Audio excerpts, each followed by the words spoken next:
2TGY/TDD. Public comment testimony may also be submitted via email to publictestimony@newhavenct.gov before 2 p.m. on the day of the meeting.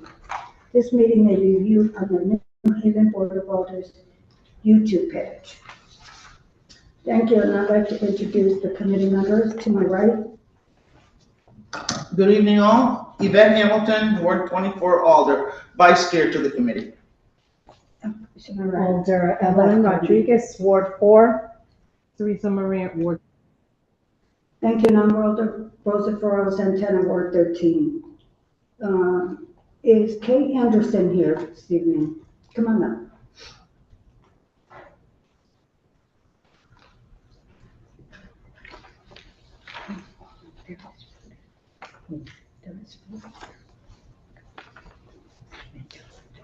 Good evening, ma'am. You may be seated. Thank you.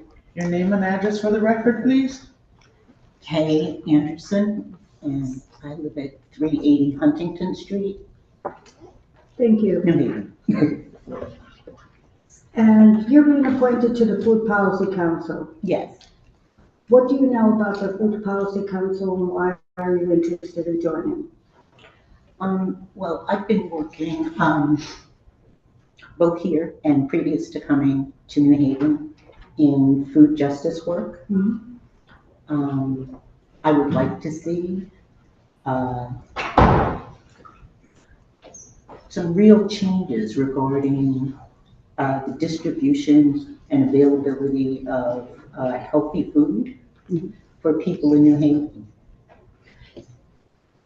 Okay. I know a lot of the benefits have been stripped of a lot of the programs that allow for healthy foods, especially fruits and vegetables, which I advocated for many years. And I said that if SNAP got involved, they really needed to entice members, not just with fast food and junk food, but they needed to also be able to purchase good fruits and vegetables that they can also eat as well. And I'm glad you said that because that's very important to me.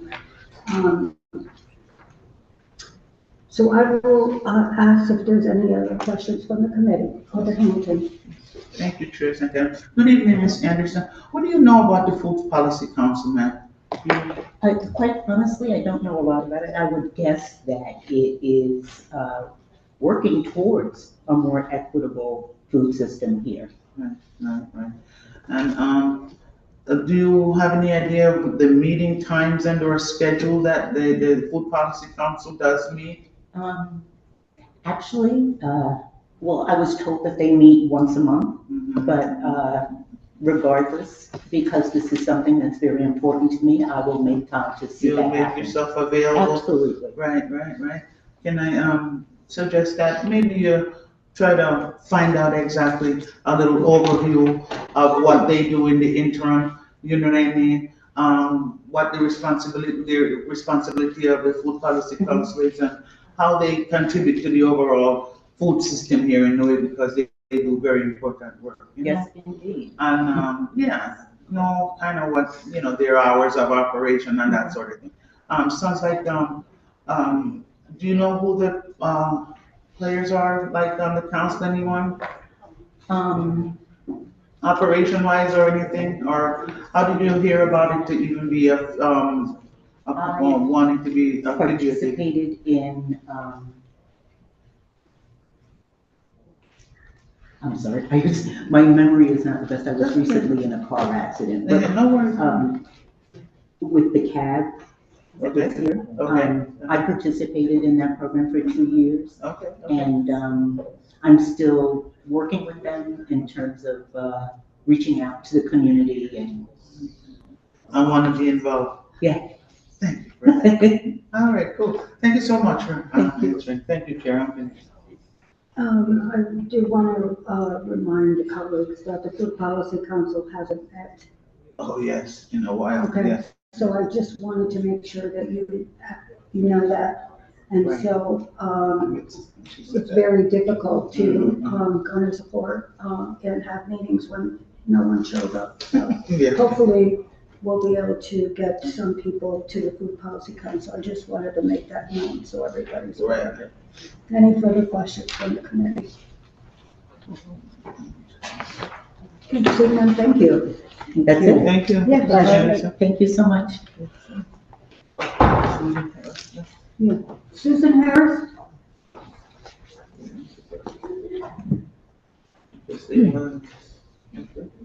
We're not gonna ask anything about. Good evening, ladies. Good evening.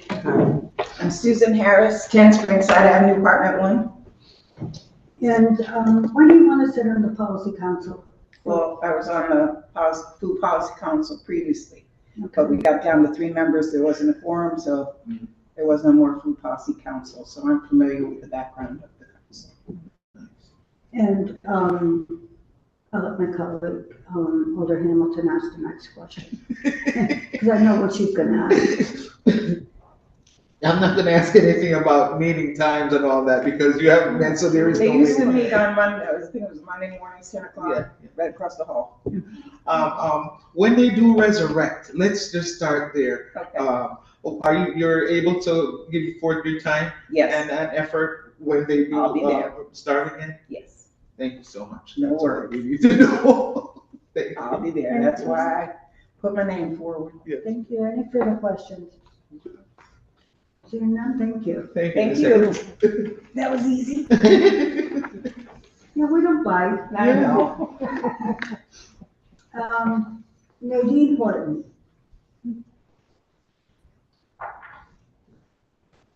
Good evening. Good evening. I am Nadine Horton, 495 Winthrop Avenue, New Haven, Connecticut. Thank you.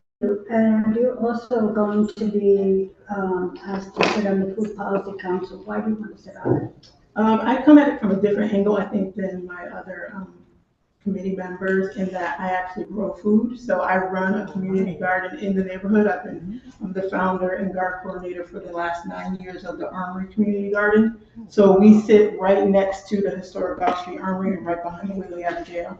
And we have a large community garden. We grow lots of different food. One of the issues that we've had over the course of the 9 years is getting food out into community. And I think now with the unprecedented cuts to federal funding into food pantries, community gardens, farms, they're going to be pressed into service in a way we haven't experienced before. And we are more than ready to meet the challenge, and we look forward to working with whoever we can to get food out into community. Now, you said you have a garden, but what do you do in the winter?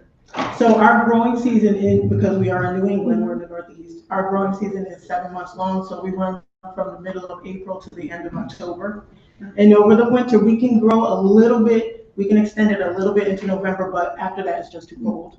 So the garden goes dormant for the season, and then we come right back and then we start all over again. So one of the things I do want to also mention is that we just partnered with the Fairhaven Community Health Clinic to be part of their food pharmacy. So we made our first donation of fresh organic produce, because that's what we grow at Armory, to the food pharmacy last Thursday. So we're looking forward to partnering with them to help folks who suffer from chronic health conditions like high blood pressure, pre-diabetes, type 2, obesity, to give them free access to fresh organic foods. Very nice. Any further questions? You grow. You name it, we grow it. Right now we have everything from eggplant, collards, sweet potatoes, tomatoes, corn, green peppers, pumpkins, squash, watermelon, kale, curly kale, Swiss chard, garlic. We just harvested garlic last week. Anything. Nice. And actually this year we started with flowers. So in addition to food, we can give people flowers as well. So yeah, we're branching out. Web. Yes, Alder Rodriguez. Thank you, Madam Chair. My question centers around, and thank you, because I do know how viable your work is. My question is around, is there any of your partners or any effort being made through the library and in reference to training, in reference to stocking food so that during the winter months, Mhm. we can enjoy So that's the a good, farm food, the that's a- garden food. that's a good question. So that was a question asked of the Fairhaven Clinic, because it's like, okay, what do we do once you shut down for the season? Again, I want to stress that our garden is all volunteer. This is not our day jobs. We do this for the love of, not only just gardening, but for community as well. So at that point, they have to turn to the farms who are set up with the infrastructure and the manpower and the resources to grow over the winter months. What we're going to try to do next season is get a hoop house so we can extend our growing season into the winter, so that we can grow more greens and things like that, squashes of that nature. We can grow them into the hoop house so we can extend our season by about 2 months or so, 2 or 3 months, and we can also start our garden season at least a month or a month and a half earlier. So right now we're limited, but we're looking to extend our growing season on both ends, so that again, we can get more food out to community, because I do believe we're going to be pressed into service in a way we haven't before. We just want to make sure that we're ready. Madam Chair, Yes, I may, yes, good, continue. my question stems around training and teaching on how to store food during the winter months, the vegetables. Is there any kind of partnership, anything like, any training? Oh, once the people get the food, you mean? No, well, for example, if I wanted to store, fruits, Mhm. or if I wanted to store squash, or, anything like that, so that in the winter months I could have some, I'd be able to enjoy it, because in the markets and supermarkets, it might be very costly if you find them at all. Right. So that component, that piece. Well, our advice is it's always best to consume the fruits and vegetables as soon as possible. You get the most nutrients and the best benefits the sooner you consume them. Things only keep for a certain amount of time anyway, so it's not like a potato where you can store potatoes over months. You can store certain vegetables over months. Certain fruits, you just can't do that. Like you can only store, say, strawberries for a certain amount of time. They must be refrigerated, things like that, and then they just don't taste good. So we wouldn't advocate storing certain things for an extended period of time anyway. Certain things you can, but certain things you can't. And if it came to that, we have printouts that we can print out for folks that shows you how to store your foods, how to prepare your foods, things like that. Thank you. Yeah. Appreciate you. Thank you. Thank you. Any further questions? Seeing none, thank you. Thank you. Very much. Lady. You're welcome. Next person is Danielle Mercer. I'm not sure if I said your name correctly. Danielle Mercer. Danielle Mercer.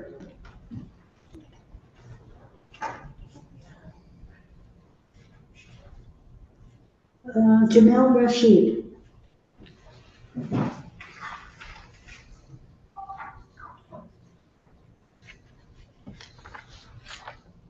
I probably said your name incorrectly and I apologize.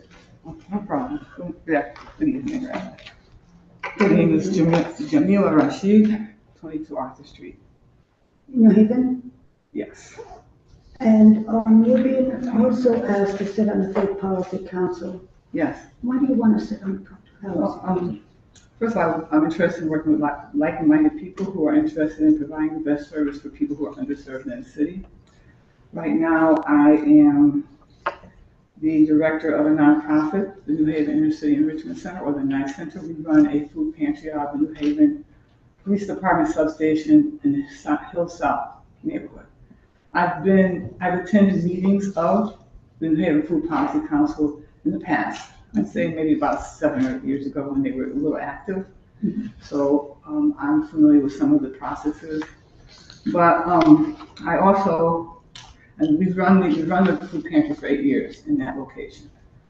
I also work with Gather, which is the organization that handles the community gardens throughout New Haven, and I run a community garden on my street, which I've been doing that for 8 years as well. So my concern is I can feel that I can bring a perspective that broadens the council's scope. I think we need to remember that we are a global community. What affects humanity in one place has an impact on us here. So hunger is painful to see, and when you live in a time where millions of dollars is being spent that were held in the hands of those who hoard it, and it used for devious purposes, the people who really need it get left out. So I personally know that what it's like to be food insecure. I was a child growing up in a home where money was tight. We didn't have access to a lot of food. And so what I'm disappointed with is that this US government is using the money to take care of healthcare, housing, and education for the Israeli citizens annually, while here in America, there's a rapid rise in homelessness and hunger. And then the figures, like, so far, it's like $4.8 billion has been spent on this genocide. Whereas we live in this country, we intend to allow people to politically use food as a tool to torture or torment people and control people. And so we know what's going on in Gaza. We know right now people are starving. But I think what we need to do as a food policy council is to understand that we have a purpose of bringing dignity to people. And if we don't look at just the dignity aspect of it, we lose the purpose of what we're here for. So that's where I'm coming from as far as this food policy council. Thank you. Any other questions? No?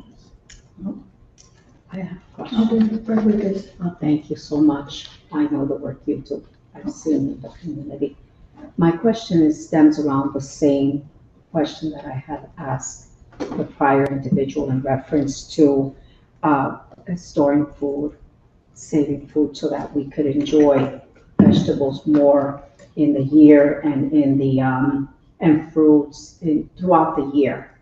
Is there any way that we can do that? And is there any training through the programs that you service? Do you teach people how to cook the foods and the vegetables, anything like that?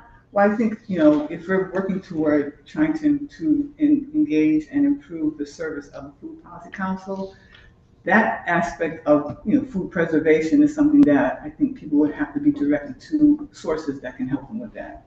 We have a garden, people grow their food, and we have people who know how to store it. I mean, Google is, it's got all the answers. Google and YouTube, you can go there and get any information you want. So to teach people is people are not basically coming there to learn how to preserve. They probably would like to, but they're coming there to get food. People are hungry. People have to feed their children and their families. So that's what we're working on right now. Right, and if I may. Yes. I understand and I appreciate your information, but also community allows people to come together and learn. Google can provide, but it's a bigger experience when you have neighbors sharing with each other. And that's sort of like causing me to fall back on what I was trying to say in regards to how we have to, this aldermanic body refused to sign a resolution just stating that there was a genocide going on in Gaza. And that just, if the aldermanic board just said, yes, we recognize it, it would change the way people think about what's going on, because we have to have an understanding of where people suffer all over the world. Wherever there's pain, we're all going to feel that pain.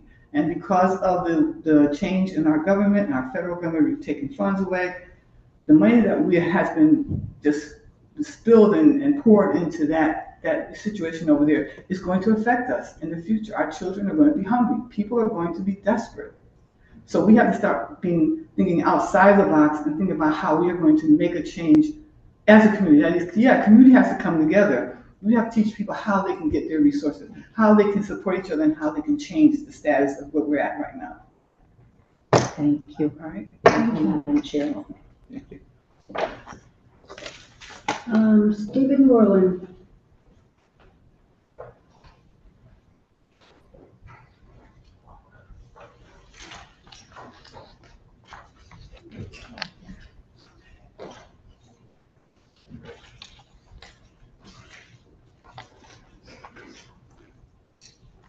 Good evening. Good evening. Steve Worland, 24 Alden Avenue.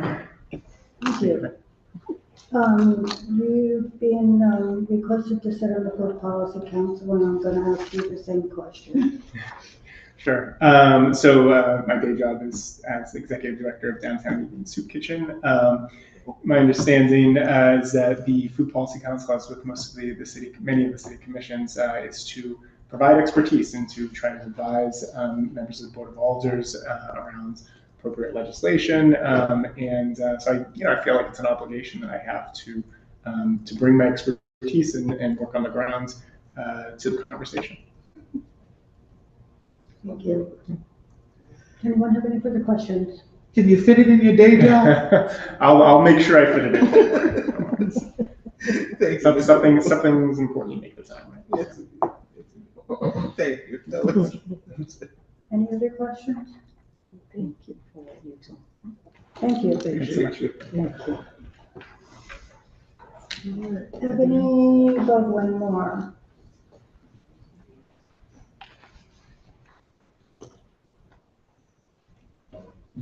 Okay. Good evening to you all. Hello. State your name and address for the record. Ebony Bowden Moore, 131 Downing Street, New Haven, Connecticut. Thank you. You've been appointed to, not the full policy council, civilian review board. So tell me why you want to sit on the civilian review board. So my first interest was that I wanted a higher participation in my community. I wanted to serve in a way that I never have. And so when I looked at the boards, the thing that interested me about the civilian review board is that I could learn the municipal ordinances. Mm-hmm. These are things that I'm not familiar with. I do want exposure to the local laws and how they're supposed to be enforced. I want to learn the procedures and understand better how police officers are supposed to conduct themselves and interact with our citizens. I have a strong belief in fair assessment, but also in the accountability of our local law enforcement as it relates to the way that we are treating our citizens. Okay. Any further questions?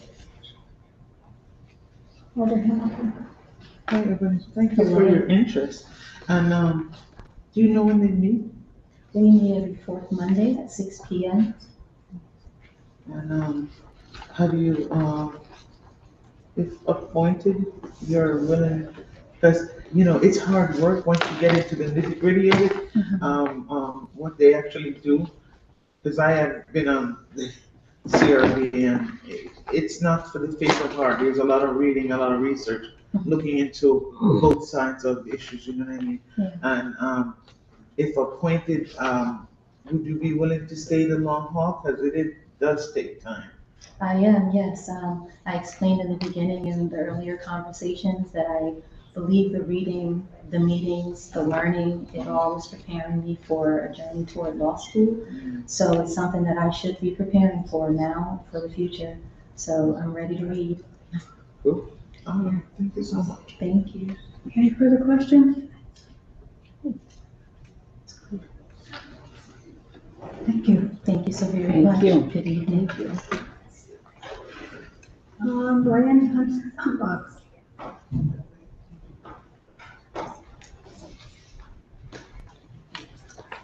Good evening, Alder. Good evening. How are you? I'm well, thank you. Your name and address for the record, please. Ryan Humnock, 512 Norton Parkway, New Haven. And you're being appointed also to the Civilian Review Board. That's correct. Why do you want to sit on it?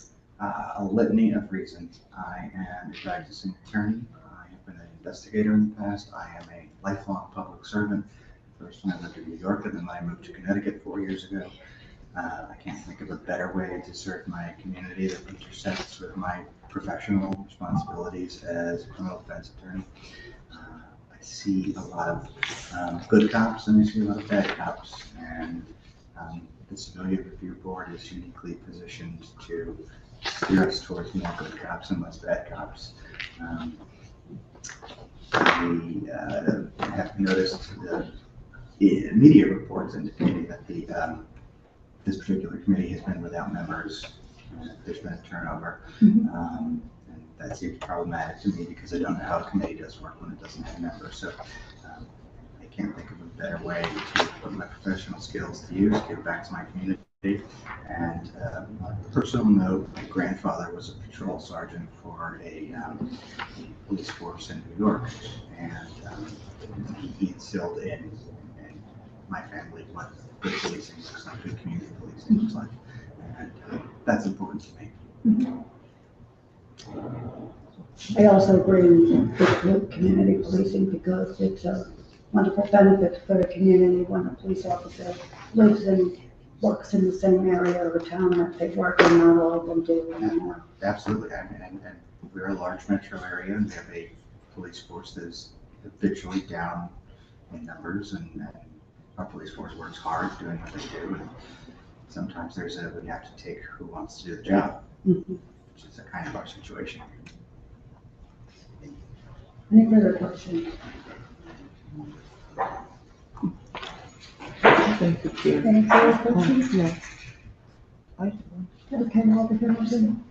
Hi, Mr. Hamler. Good evening. Good evening. One of the things that's important, looking at the case, being unbiased, and, I think that's something that's important to, you being an attorney, will give you a greater vantage point, I think, as a trained, professional, looking at both sides, you know what I mean? I would agree with that. Yeah. I think that would be really positive for them.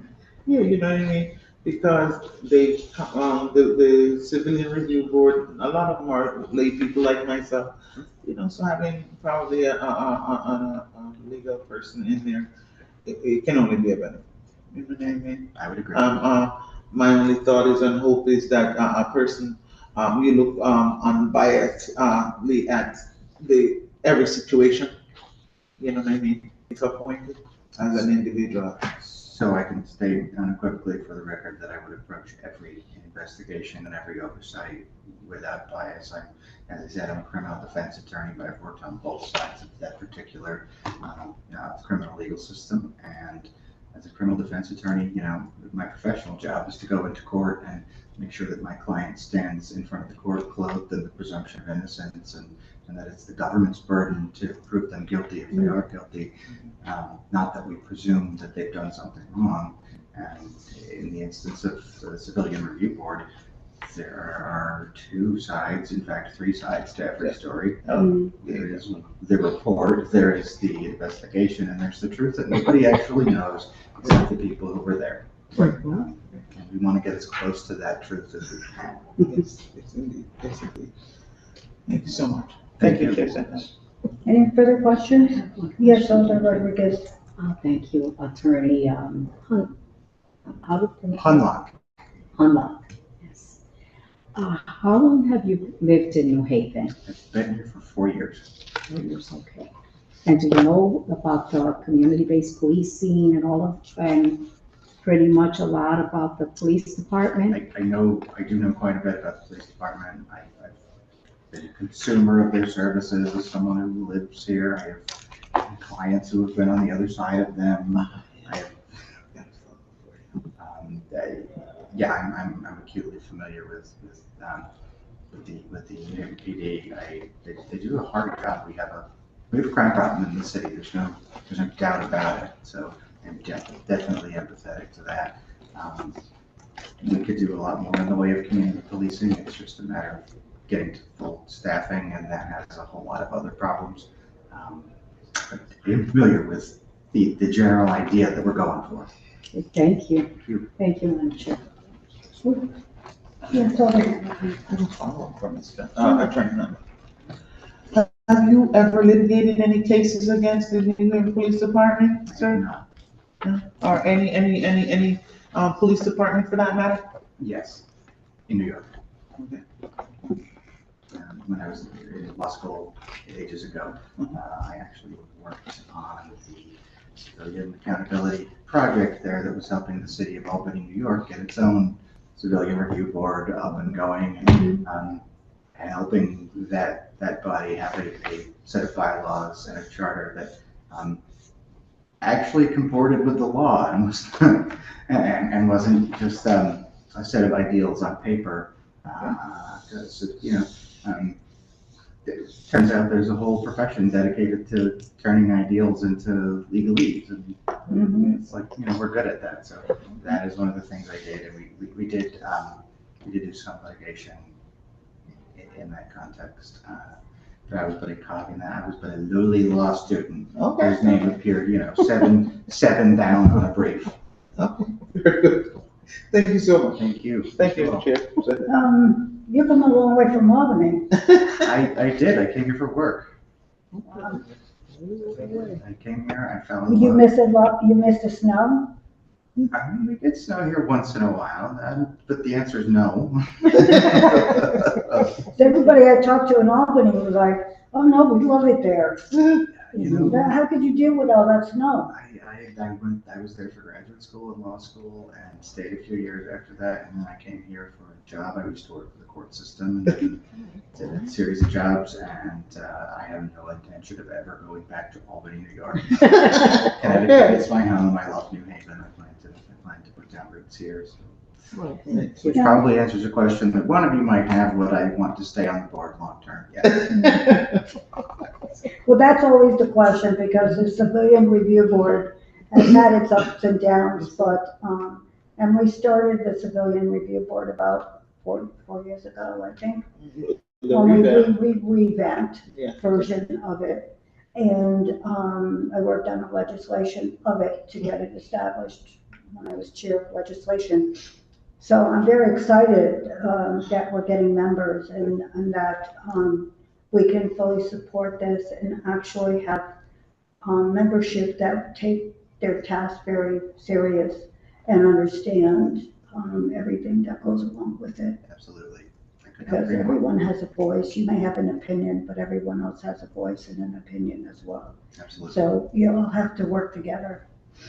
Thank you so much. Thank you all. Thank you. Excuse me. Miranda Ip. Is she here?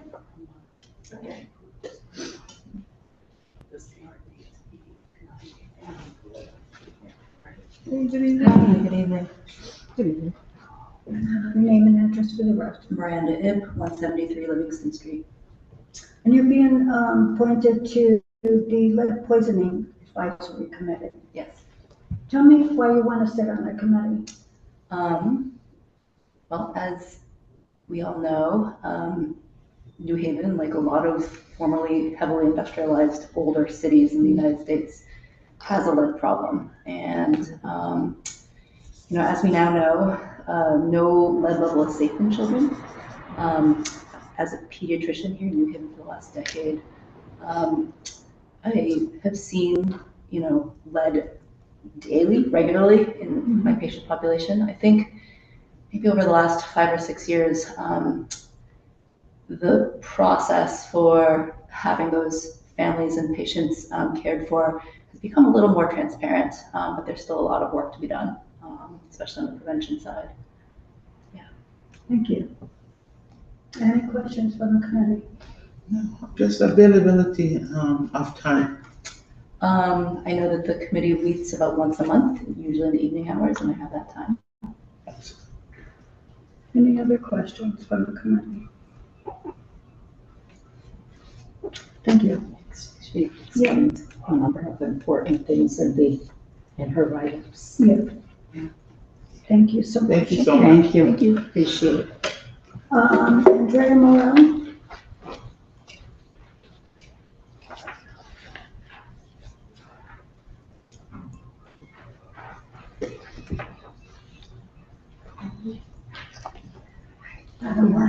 Good evening. What's your name and address for the record? Sure, it's Andrea Morel, 109 Colony Road, New Haven, Connecticut. Thank you. And you're also being appointed to the Lead Poisoning Council, Advisory Council.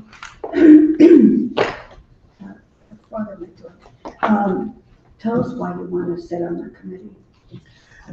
So I was very interested in merging my experience as a nurse and being a lifelong New Haven resident. And so I was looking for ways that I could give back to the community.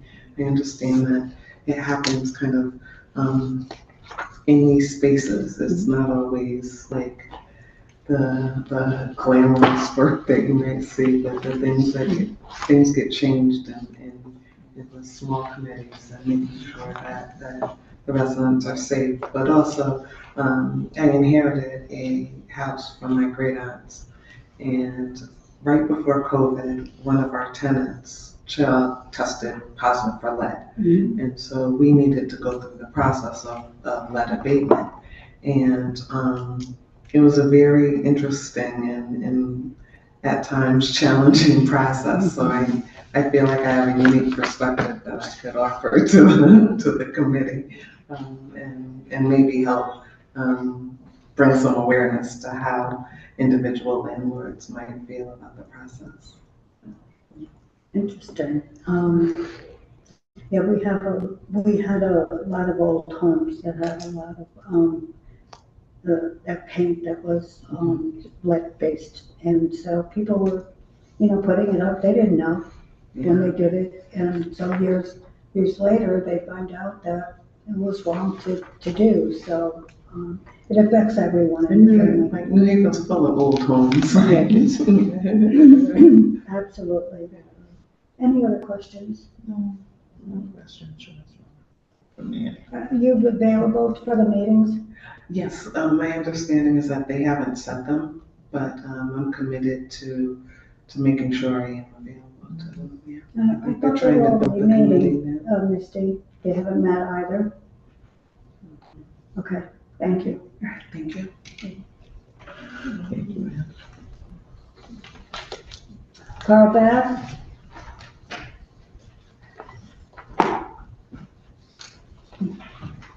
I should have known. Did your Hawaiian shirt? I didn't do it. Good evening, everyone. Hi. How are you? I'm fine. State your name and address for the I record. had Carl Babb, 556 Winthrop Avenue, New Haven, Connecticut. Thank you.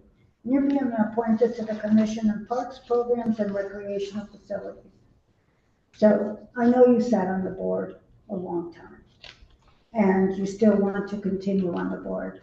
Well, it's a passion of mine, so working with the youth also and working in the parks, because I love to see our park looking lovely and used by our kids. Yeah. The revamp of the Parks Department, well, I call it the Parks Department, but now they call it something else, Programs, Recreational Facilities. So in your charge now, you are also going to be in charge of the recreation part of it as well as the programs in the parks? That's what I'm told, because, I mean, everything has changed, and it's right now my alley, because I've been a former athlete also, and I basically know what New Haven children's need. Okay. So having that on the plate is nothing new. And so, I figured that because I know you play ball and things like that, so I'm sure that there's a lot of programs that maybe could help. What do you see as far as the committee's passion towards the programming and recreation are? Well, we need to do some changes. I mean, things are changing. I know that funds are drying up all over, so we have to become creative in terms of creating new things that can be utilized in the city. Even without funds, we gotta make programs that are acceptable and available to our kids or our school system, so we don't have much of that. Yeah, I know. And we try to do the best we can with what we have. There's always a bocce court that you could always play. They don't cost a lot of money. But that's only my opinion. But there are other things that people can do, like they can play tennis. You don't really need a tennis, badminton or something like that. There's lots of things. One of the things I've seen lately is that our kids has been utilized more. I mean, our programs have been utilized more by the suburban, and it's not been available to our kids because coaches are coming into our city and using our facilities, and it's not the same for our locals. So we need to see how we can change that. Absolutely, yeah. Yes. Do they pay a higher fee for the use? That is one of the problems because they're coming in at different hours and it's not been supervised, so therefore it's a free, it's like a free for all. So, yeah, we, the board needs to kind of look at that and see if there's a way that we can, hopefully make up some fees and donations so that, we can increase the funds for the Parks Department. Another thing is that we have a lot of activities in our school system, and when you go out to the suburbs, and those are the schools, they are charging for parking fees to go into their facilities, and all our facilities are basically free down in United. So, and I've put some things into place before with our former members where we said that we should be charging outsiders for a fee for parking because it's been free and our people are not getting the same bang for a dollar. They pay taxes locally. Absolutely. So there's a lot of things that we can look at, and hopefully the commission will do that, in the near future. Happy that you're back on the board. You've been a longstanding, resident and continuous, partner with the Parks Department, so hopefully you'll stay a few more years. I'm happy to be here. Any other questions? Any other questions? Yes. Rodriguez. Thank you. Nice to see you. Good to see I have you. 1,000 questions for you. It's good to be seen. That's true. No, but the main question is, how can we improve in, there's training and there's teaching about animals and plants and all of that in some of our other parks, but in our neighborhood parks, how can we bring that to our neighborhood parks?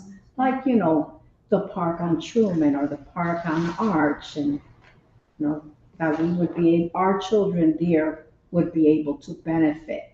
Well, we need to train our rangers and start bringing out the rangers into the community rather than just being out at the park. We got to bring the rangers in and let them show the locals these are things that are available. Thank you. And we haven't been doing that. So I think the rangers need to come into the community and make those expositions, expose them Thank you. to our kids. Thank you. Yeah, because they do just sit in the park and they wait for people to come there, and that's not. That is a problem. They need to come out because once they come out and train the kids, when the kids go to the park, they exactly know what to do. Yeah, Exactly. Thank you. Thank you. Thank you, sir. That's all we have for you. Thank Okay. you. Thank you very much. Thank you. Dallas Davis, I am so sorry I missed over you.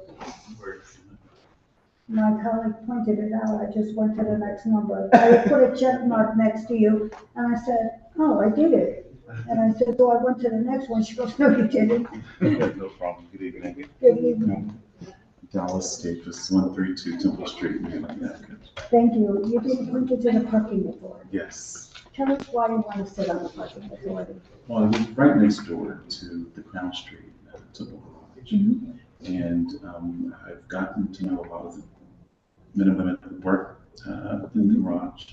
And I'm also love being downtown, Dave, and of course love seeing everything that goes on there. And people are always asking me, hey, what are you going to do about the parking? So I decided to not make up answers and be a part of the answer. Okay, good. Yeah, we don't get many people like that. You can find yourself as a solution rather than a problem. Yes. And we all need people like that sometimes, willing to take that initiative. Any questions from the colleagues? Hi, thank you, Chair. How are you, sir? So do you know exactly meeting times, what they do, what they're in charge of the parking authority number? Yes, I know that they meet every third Monday, every third Monday of the month. So I put that in my calendar preliminarily. And yes, I know that they are a huge staple in the city for providing money to the city for parking parking tickets, as we know, to park in the garage. And, you know, we have a lot of people who come just to New Haven from out of state, outside of New Haven, and they all are looking to park. And the best thing about it is that they want a safe place to park, and they want to go to the museums, they want to go to our restaurants, and to the many different music venues. Any further questions? Yes, Alderman. Thank you, Mr. Dallas, for your interest. You're right, there's a lot of things. New Haven's growing. We have close to about 139,000 people now. And we do have to figure out parking. Yes. And now we're increasing housing with the accessory dwelling units. Yes. And a lot more that's coming. So I like your skills, your professional strengths in communications and expertise in negotiation. Yes. I like that. Thank you. But the reason why I wanted to ask you in reference to a specific question is because you share your interest in what you would like to do. My question stems around looking at everything related to parking. Yes.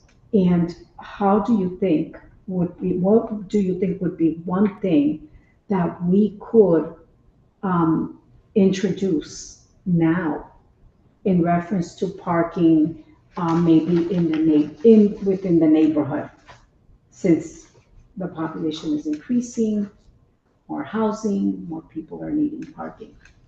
Yes, I'm always going to take the need for economic vitality. So on the weekends, I would propose that we would go up in parking on the weekends, both for street parking and for the garage. Also, as a real estate broker, I see a lot of deals that go on with land sales, properties that are being sold, different garages throughout. There's even some vacant land near the train station where I think it would be great if we can have a parking lot there. You pay maybe $5, $7 or something, $10 if you stay overnight.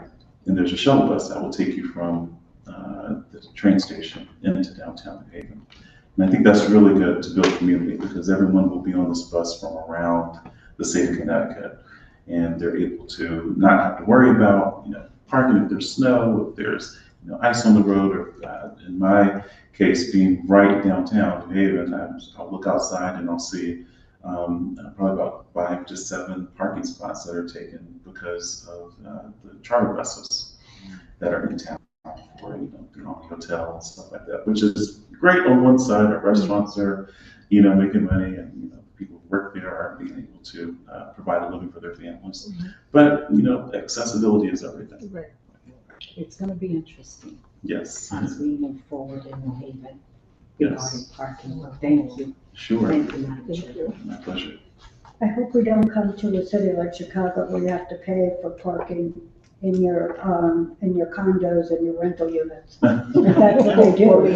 Yes, this is true. And there are some ideas, I know one of the beaches in New Haven, you have to have, show the registration for your car, and you get the sticker. So perhaps that could be something where if you're a New Haven resident, you pay the same parking fee that one would during the rest of the year.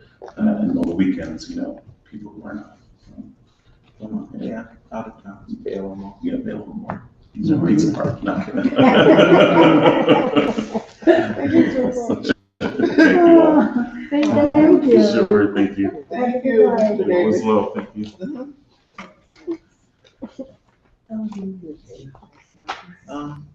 Hey, Joseph Edward. Yeah. This is not the reappointment. No. I don't think he's here. Yeah. No. He's not here. Appointment. It says. No, it's not. It's a reappointment. Oh, Joseph Edwards missing? Yeah. It's a reappointment? He's a reappointment. Sits on the Homeless Advisory Council. He's on a committee with me. Yeah. So those are all appointments. Okay, so they're all reappointments then? He was, technically, he's an appointment because he was given leave to withdraw. But we're not requiring him to attend tonight because he just attended a few weeks ago, an automatic affairs meeting. And he did rearrange his schedule at work so he can attend the homeless advisory commission. Okay, good. They're Oh, regular that's monthly right. meeting. Yeah, that's Okay, right, I okay. remember now. Yeah. Okay. Yeah. Thank you. Right. And For the record, the reappointments. Jean Jenkins? No. Not required to attend, No, correct? that's the one above it. And they're meeting across the hall, so I doubt any of the reappointments for the CFD are here, but none of them are required to attend. Right. Okay, so you have the one, you have it on the top and on the bottom. It includes Jeannie Jenkins, doesn't it? Yes. 100. Anna Marie Rivera Barrios. Frank Frank. and Julia. Right. The three of them. Oh, I see. 1, 2, 3. Yeah. And committee action only, Amelia Lowery. She withdrew her. Yep, she withdrew. recommendation. I'm sorry, are you waiting for an appointment? Did I miss you? Diane Mercer or, No, I work here. No, she's Haley is the deputy chief of staff. yeah. She's Sean's deputy. Mr. Matson's deputy. Yeah. Correct? That's what I thought. Okay, I'm sorry, I thought you were someone that we needed to see. All right. or Diane Mercer didn't attend. Right. I'm sorry. Diane Mercer or. Yeah, she was Dwayne absent. Mercer. Yeah, There is time for her to attend the next one. to 9. Yeah, that's the no-show person. That's item 4, right? Yeah. Okay. So I think procedurally, Alder Santana asked for public testimony. Yeah. Anyone else here that would like to testify in any of the appointments? Is there anyone else here that would like to testify in any of these appointments? Is there anyone else here that would like to testify on these appointments? Seeing none, I would like to get a motion to close the public hearing. I move that we close the public portion of this. Second. All in favor, say aye. Aye. Any opposed, an abstention, the motion carries. Alder Santana, I move items 1, which is Ms. Kate Anderson, to the Food Policy Council. Item number 2, which is Ms. Susan Harris, to the Food Policy Council. Item number 3, which is Ms. Nadine Horton, to the Food Policy Council. And those 3 items I move favorably. Items 1, 2, and 3. You can do 5, 6, and 7 too. Oh, okay. I Yeah. mean, 5 and 6. As well as item 5, Jamel Rashid to the Food Policy Council, Mr. Stephen Werlin to the Food Policy Council, all those folks to the Food Policy Council favorably. Second. There's moved in second discussion. All those folks, I'm sorry. Yes, Alder Hamilton. All those folks spoke very well about the Food Policy Council, stated their interest, and I think they're all a great fit for the Food Policy Council, who do great work. So I'm in favor of their appointments. Any further discussion? Madam Chair, one of the things that I noted about all of them are that all of them are doing one thing or another. Yeah. Community related and with food. Yes. Thank you, Madam Chair. Thank you. Seeing none, no further discussion, all in favor say aye. Aye. Any opposed, any abstention, the motion carries. How do we do the item 4? Should I just ask for a leave to withdraw for item 4? What do we? No, there's time for her to attend. You just skip over. Okay, so we're moving, Just skipping, passing over. passing over item 4. All right. Next one is what, item 7 and 8. 7 and 8. I move item 7 and 8. Item 7 being Miss Ebony Bowden Moore to the Civilian Review Board, and item 8 is Mr. Ryan Hunlock, also to the Civilian Review Board. I move both of those items favorably. Second.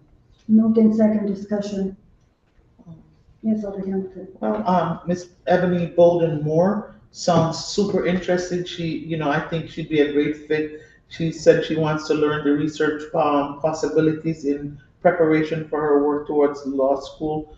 And Attorney Hunlock, I didn't address him as Attorney Hunlock, but Mr. Ryan Hunlock being an attorney, I think he also would be a plus for the Civilian Review Board, So I'm in favor of both of them. Any further discussion? Seeing none, all in favor say aye. Aye. Any opposed? Any abstention? The motion carries.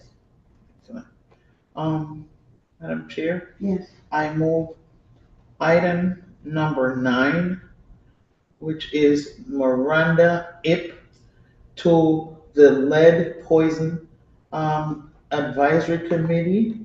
And also I move item number 10, which is Miss Andrea Morel, also to the Lead Poison Advisory Committee. Both those two folks, I move favorably. Is she absent? No, she was here. Both of them. Yeah, both of them were here. Is there a second? Second. All in favor say aye. Aye. All opposed? Abstentions? The motion carries. Alrighty. Next, to put this in the correct order, Mr. Dallas Davis is next, and I move Mr. Dallas Davis favorably to the Parking Authority, the Parking Authority, board? Second. Okay. Is there moved in second discussion? Mr. Davis seems very willing to work towards changes. He's interested. He's a realtor. He's into it. I felt so. I think he'd be good. I also think he's good at working outside the box, so I think that's a great opportunity for the city. And further, seeing none, all in favor say aye. Aye. Any abstentions? Okay, the motion carries. Next, Madam Chair, item number 12. I move the appointment of Mr. Carl Ban to the Commission on Parks, Programs, and Recreational Facilities. Second. Moved in second discussion. I don't think there's much to discuss with Mr. Ban. He's right on point with everything, and he knows what's happening, and he's been doing the work. So I'm in favor of his appointment. I have known Carl for a long, long time in the school system and outside of the school system. And he's done some really good work at the Parks Department before they created a new one. So I'm in favor of this appointing him to this commission. Right. Any further discussion? Seeing none, all in favor say aye. Aye. Any opposed? Any abstentions? The motion carries. Moving on our agenda item, Madam Chair, items 13.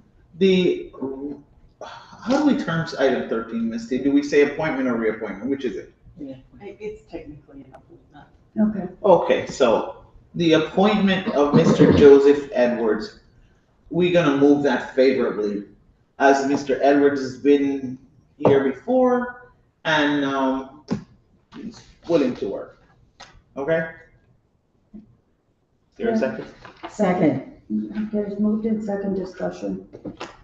Go ahead.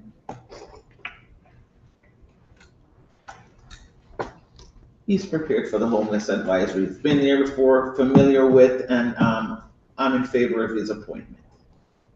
And he did make the change. Yeah. Right.